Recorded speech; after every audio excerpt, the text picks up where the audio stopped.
we're taking you to Morocco through the eyes of Chef Jason Parsons, of course. I love that you took us there through social media. This is what's great about social media, because, you know, sometimes I can hate on social media when I'm in the mood, but what I love about it is that you can take us to incredible destinations, and we feel like we were there with you. Why were you there? Were you there for the food? Just for food, for experiences, to experience the culture, you know. And you're right, that's one of the great things about taking an iPhone with you, and just basically you get to share the whole trip with everybody. Yes. You know, Check out these sand dunes. It's just so, like, majestic. You get this feeling that you were so insignificant. Look at that. That's exactly it. Like, I mean, we were on the camels for an hour, and my camel really liked me too, by the way. Oh, yeah? But, yeah, I wasn't allowed to bring him home. I wanted to bring him home. It wasn't allowed. But we're just kind of going through, and it's like, I mean, I felt like Lawrence of Arabia, you know? Right. It's amazing. Okay, so you and the camel, you and the sand dunes.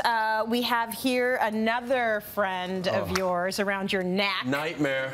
I mean, so my sister-in-law, I have a phobia of snakes. Oh, you do? So my sister-in-law goes up and they put the snake on and we want to get the photograph, and the guy's like, come stand next to it. So I think I'm going to stand next to her. So I'm this, the snake's there. As I'm not looking, another guy comes over and just dumps these snakes. And if you look, I am glazed over, like, I'm like, just don't move. Oh my gosh. Don't move. Yeah, it's the most terrifying thing. That is freaky. They kissed me and everything. Oh, really? Yeah. The little tongue? Yeah. Oh. Yeah. Okay, and now this is a market, a beautiful market scene, because really you want to visit the markets, you want to invest in whatever you can while you're there. Unbelievable, the skill. We came across this little doorway, and a gentleman had like a little lathe in there and some wood, and he's making these boxes that would blow your mind. I mean, they were and they were so cheap. We were giving him more money because he's not selling them for enough. Like, they're brilliant. Amazing. You know? We also have some video. So what are you making in this video? So this is not me. We came across a guy, but it's rice paper, and we all see it in the stores. It's so paper thin. It's like, how do they make this? Look at it. What is that? Like It's the dough that he's got. He's got it like almost like one of those crepe skillets, but he's got one hand dirty, one hand clean, and he's literally just putting it on,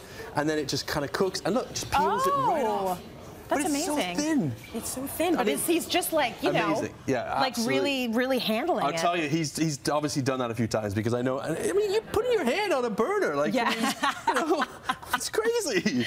And then another scene from your trip, which was kind of gross. Yeah, you know what? We should you should hold this mint. Yeah, while we watch it. This, because it's the smell. It's the tannery. It's the tannery. And they've got all the hides, and they're dyeing them, and all those vats are all different colors. And I'll tell you, the guys are working down there 8, 10, 12 hours a day.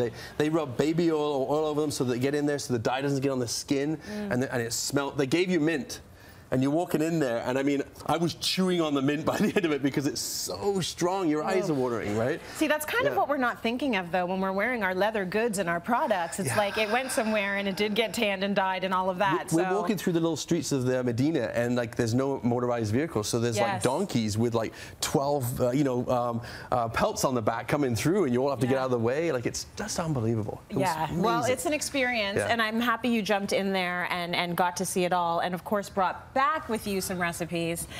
So we're going to be making today a fresh pickerel. Yep. You're going to have couscous. Yes. And you're going to use harissa, a lot of harissa in there. And you know what? I've been making couscous for years, and I've been doing it wrong. Oh, you have? I've been so doing it wrong. I mean, no, I mean, the thing is, for us, we like a little crunchy couscous. Yeah. So this is raw couscous, you know, and they have it every Friday because that's their religious day. What they do is everybody has couscous, they get together, they feast together. But in this, what I've done is I always just boil liquid, pour it over top, cover it with foil, leave it. Done. Okay? And that's an easy way to do it, but what they do is they steam it 3 times. It's more cooked through. And what they do is they just take, and I mean, of course, I always measure things, as you know, on this show. You know, you put a little bit of chicken stock in there, and then turmeric. They put a lot of turmeric in things, which is really good for you. Yep. A little bit of cumin in there, a little bit of fresh mint that we can just chop up. But what they're doing is they're flavoring it, and then they allow the flavors to really develop. And that's why this is going to be probably more flavorful than a lot of what we're doing, because they're taking the time to make sure it's in there. Well, this is it. I take couscous, I cook it. There's no flavor in it other than maybe the stock that I might have added, some cider or chicken stock or something like that. And then once it's cooked, then I'm trying to add flavor to it. Right. Right? Whereas what they're doing, I mean, look at this. It always looks good to eat, and it's raw. They're adding the flavor in right away. Right away, right? And then what they do is they put it into a colander. Because I was thinking, how am I going to steam this thing? Like, you know, the guy was telling me, because we went into an actual kitchen. It was great. We did a cooking class. And he called me up and he says, okay, see if you can chop this onion. So, of course, I went up and was like, and he just looked at me and he's like, what do you do for a living? I'm like, yeah, I might cook for a living. Show off. But you basically take this and you put it on the steam, right? And you cover it. You let it steam for about 20 minutes. Oh. Okay. And then after 20 minutes, what you do is you just fluff it up. Yeah. And you rub it, get it all tender like that, and then you put it back in and you do it again, and you do that 3 times. 3 times. Yeah, and it really gives it a nice fluffy texture. Makes sense. You need the time for food to actually take in the flavor. Yeah. You know, that's why every time, you know, I try and do a West Indian dish like my mom does it, it's not turning out the same. I need to give it so much time and patience for this flavor to really get in there. So now I want to show you the other thing I thought was great was you think of lamb, you think of all the meat that they've got, but the fish. We were in Seared, which is like a coastal town that's got all the beautiful fish coming in. So I've got Lake Pickerel here just to give it a bit of Canadiana. Yeah. But they had all the beautiful fish that were coming in. So they were serving that with the couscous. They do lamb as well. Yeah. But what I'm doing is, you know, just searing this in a little bit of oil, and then everywhere along the roads there was citrus. So you got lemons, oranges, limes. Nice. Let's put that right in there, right? Yeah. Olives. Oh my gosh, so many olives. Lots of olives. Yeah. Like, it's so funny because, you know, when you go and buy a tub of olives and you get like a can like this, they're buying barrels of them and put them on the back, and I think that's for the week or something. Because they're going to be in, in every recipe. Yeah. They're so good for you, though. See, this is the diet we're all supposed to be eating, right? Yeah, harissa. You know, get a little bite in there. It's that pepper, spice, you know. And then I just kind of drowned it a little bit in olive oil. Because you're making a sauce, right?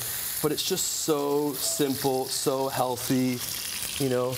Throw some mint in there. You want to pass me some mint? Yeah, oh, come on, give me some mint. Give me some mint. Give me some. Want some more mint? Keep it coming. Keep it coming. A little bit more mint? Everywhere you go, it's so fresh. It's so herbaceous. It's just so lively, you know? And you can leave that cook on the stove. Yeah. And then what you do is you take that couscous. I mean, I have some right here. And then the last step is to pour a little bit of melted butter in there. And this was the trick that they showed me. Okay. And then you get your hands in. And it makes it all nice pearls, simple, ready to go, and it keeps it all loose grains. Now, so you're going to take all these secrets and you're going to use them from now on, and everyone's going to be like, why does Chef Parsons have the best couscous? Well, now it's not going to be couscous, it's going to be Moroccan couscous. It's going to be Moroccan couscous. But look at this. The right way to make it. Beautiful, simple, look at that. Very nice. So I like that you use pickerel too. I mean, you can use whatever fish is local to you, whichever fish you love. You know, we're all right. You know, we got great lakes in Canada, so you know, whatever fish is coming out of the lakes. Yeah. But you could do it with salmon, but I would stay with the white fish. I think it makes a little bit more sense. But you can do this same thing with a chicken. You know, sear it off. But the idea is, though, look at that. There's the sauce. I mean, just smell that. That's beautiful. That to me is the trip that I just had. I mean, if you want to get carried away, throw a little bit of cumin in there if you want, you know. But I think that poured right over top at the table. So served. A lot of great meals, huh, Jace? Oh, you know. Good time? It was insane. It was one of the most life-changing trips I've ever been on. Beautiful. You know, because I think everybody there is so great to meet, and they really want to share their culture. I'll tell you a funny story. Is the Seville oranges. Yeah. They've got trees after trees of Seville oranges. They're bitter. They don't like them, so they give them away. We pay how much money to bring them into the country? So they import oranges. Oh my gosh. But so I used to use fresh oranges. That's interesting. Yeah.